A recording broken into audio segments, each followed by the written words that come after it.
The 5-minute mobility flow is a system that I created so lifters like you and I can mobilize correctly and specifically to our mobility constraints without having to spend hours and hours warming up and mobilizing just so we can successfully complete our weightlifting training sessions. Prior to devising the ultimate time-efficient mobility flow, we need to assess our mobility constraints. To do so, click the link in the description below to identify your mobility weaknesses so we can target these in the mobility flow.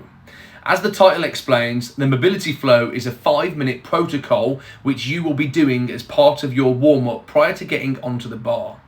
Once identified your mobility constraints, you will choose 3 to 5 different mobility movements to complete in the 5-minute flow. For example, my mobility restrictions are mainly my ankle mobility and thoracic mobility. So for my mobility flow, I have chose to do a down dog, pedaling through each foot whilst pushing my heels close to the floor, and a can squat variant to help mobilize my ankles.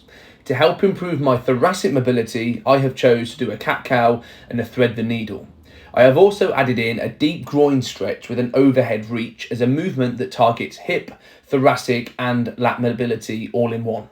You can either complete each movement for 30 to 60 seconds and cycle through until you've done each exercise, or do similar to me and complete a set amount of reps of each exercise for the 5 minutes. In the description below, I have put together a few different mobility flows that you can use to target your personal mobility constraints. This is a method to use before your weightlifting sessions to prevent you spending 30 to 60 minutes warming up just so you are able to hit a snatch and a clean and jerk.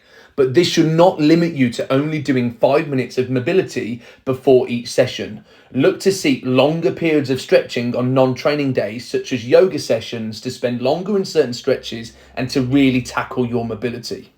I hope you have found this video useful and you are ready now to take this into your next weightlifting session. Make sure to drop this video a save, and if you haven't already, make sure to subscribe to my channel for more weightlifting tips just like this.